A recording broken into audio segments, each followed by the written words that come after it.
turn it over to Ms. Tate.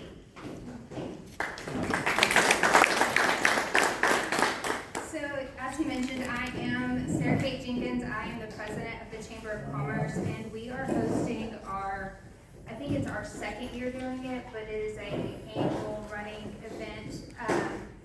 We are hosting it May 18th.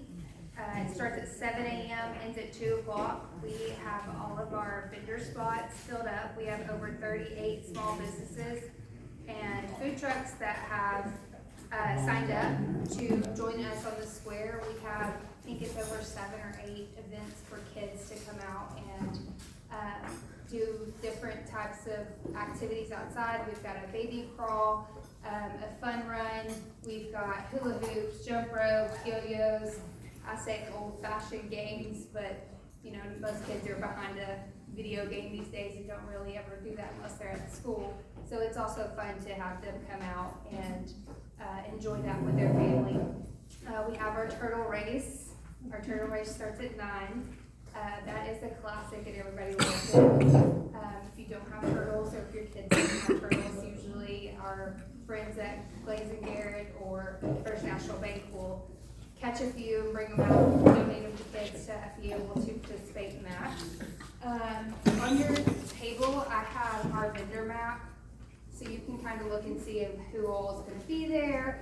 If it's something you're interested in, the different kinds of food trucks, food vendors that we'll have, and then on the left side, my left, there is a schedule of the day of events.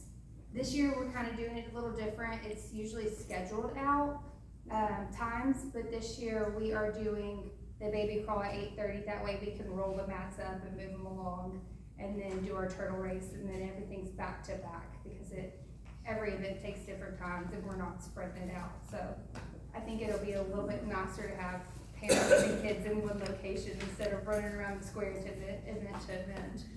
So our sponsorships have almost filled up. We have 2 spots left for sponsorships. If y'all know of anybody that wants to get their business out there or anything like that, we have those available. If you want to contact us at the chamber, that would be awesome. But yeah, that's pretty much what I have. I'm so thankful that Miss Elise has trusted us. Elise Nolan has trusted us with taking over this event after she decided to completely retire from everything and just spend time with her children and husband. So yeah, that's what I have. Does anybody have any questions about it? The run, when does that start? The run starts at 7 a.m. and it's a 5K run, and then we have a mile fun run walk. We have different age divisions.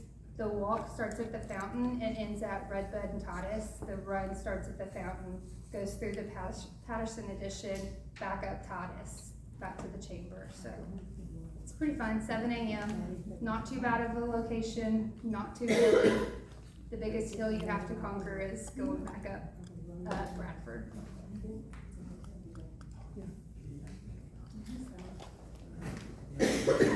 There is money involved. If any of you are runners, there is money involved. First and second place get money. And if you sign up for the run, we always have t-shirts available as well. It's part of your entry. You'll get a free t-shirt with the Cherokee Rose logo on it. Tell us about the turtle. What did you say about the turtle race? Bring your own turtle or what? Bring your own turtle. There are some rules. If you need those rules, you can contact us at the chamber.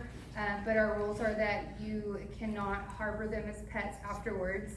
You can't paint on them, and they have to be released back into the wild. And then if you do not have a turtle, normally Glaze and Garrett and First National Bank will set traps and catch them for kids that aren't around ponds or able to have access to a turtle. And one of the big rules is do not paint on your turtle. I'm assuming no snapper turtles. No snapping turtles. No snapping turtles. That we're going for. That would be a big one. No snapping turtles. Thanks, Karen. Oh no, I'm out. Our turtle race is a $5 entry, and then the winners end up getting prize money afterwards. I believe that one's still prize money. We've kind kind of changed it a little bit. If it's not prize money, they'll get a ribbon and a t-shirt. And I think we eliminated everything, because originally they were all paid to be entries, and we have eliminated that to where just the run, the turtle race, and the Prince and Princess contest and dog show are paid entries. Because the dog show goes back to a nonprofit or a local animal shelter boarding location in Upshur County. Another question. Yes. A lot of times we think of things being up there around the courthouse, but courthouse is kind of blocked off. Where is this festival going to be? It is still on the square, Okay, on the square. because we don't block off 154 ever for our event, so we call it the U. So it's blocked off at Davis and Simpson all the way around Titus and Jefferson and Buffalo. Or, yeah, Titus, Jefferson, Buffalo, that area. So it's on this map, which I can give you, I think there's one on this table.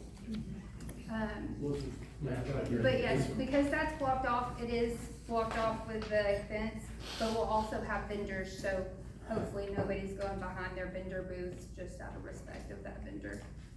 Sara Kate, tell us a little bit about, the structure or the personnel in the chamber office, how much it costs to be a member, and who are eligible, what are the classifications of membership? Okay, so anybody is eligible. I am personally there as an individual, and my yearly fee is $49, and then as a business, it's $110 a year. And with that, you get the perks of knowing what our members, so we have over 400 members. If one of our members has an event and they send us the flyer, or if we catch it on Facebook or any social medias, we will blast it out to all these 400 members via email. We'll post it on social media, so your business will get that advertising from us through that 110, which I would say is pretty cheap for advertising these days. But as long as we have that information or we come across it, we can put it out for all of Upshur County, and we're trying to reach out to Longview and Gregg County just to let them know what we've got going on, so we're not just focused on Upshur County, and we can bring business from outside in. So how many members, and tell me about the office staff? So we have a little over 400 members. We have one employee, and her name's Gloria McLucky. She's a retired theater teacher, and I tell her every day, all these events are just another all these events are just another show that she's putting on. So she's really great for this. She's our director, and then I am the president.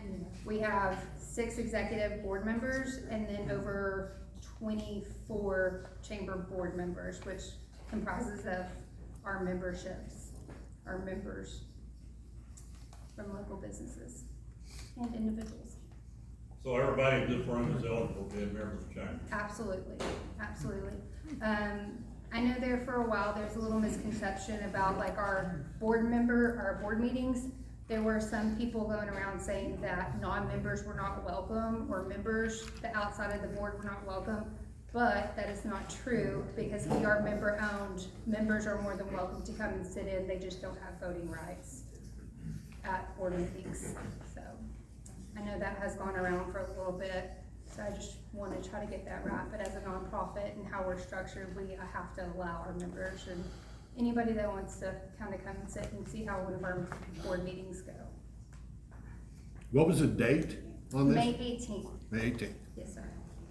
So not this weekend, but next weekend. I'm here in downtown Berkeley, that. And we have entertainment. Danny Sharp, if any of y'all were at the Chili Cook-Off, he is an amazing cover band out of, I believe, Louisiana, Shreveport area. If not, he's Longview.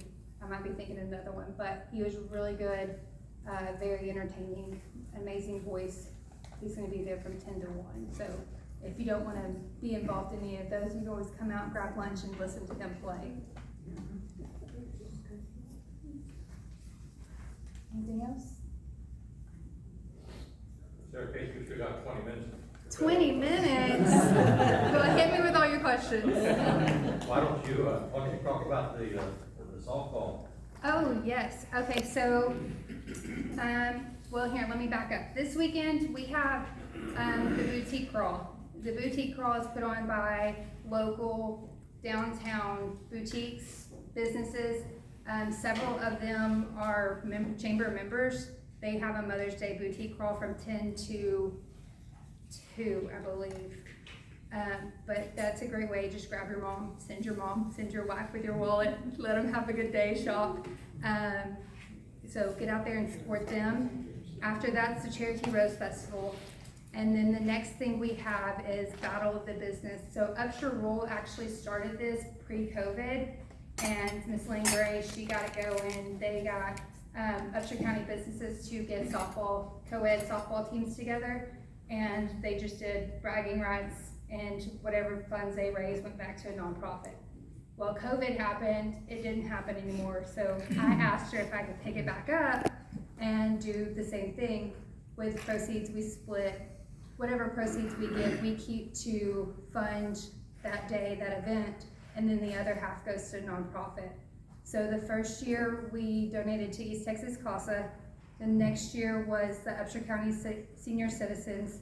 Last year we did the Upshur County Museum, Historical Museum, and then this year we have plans to give back to the Upshur County Youth Baseball Association, just to show our thanks and appreciation for letting us use that field for 4 years in a row and not charging us, and to hope to continue it.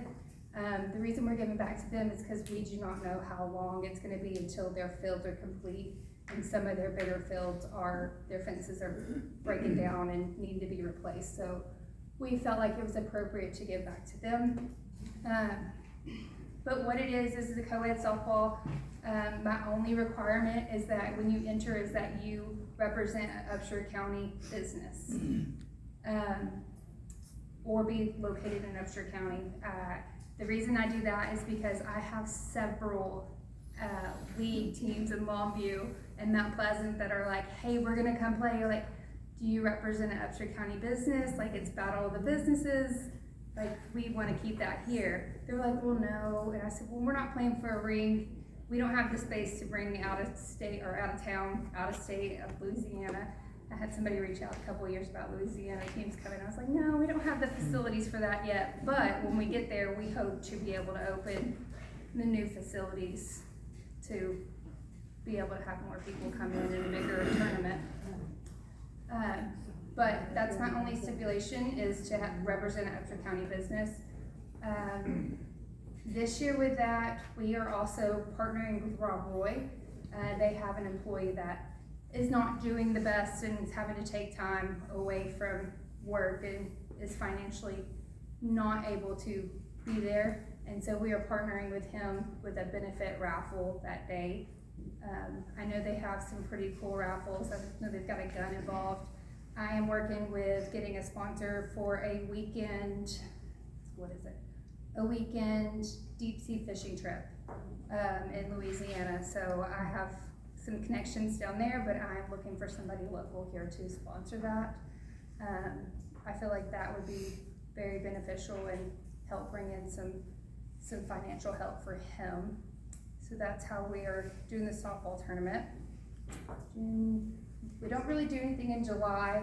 It's our rest season while all y'all are going and taking kids on vacation and whatnot for summer.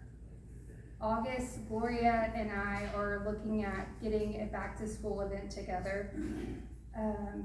Just a day for play for kids, just free, have water slides, vendors, well, I say vendors, but like sponsored vendors, so they can have like their candy, their cone of ice, all that stuff. Just a fun day, free for them.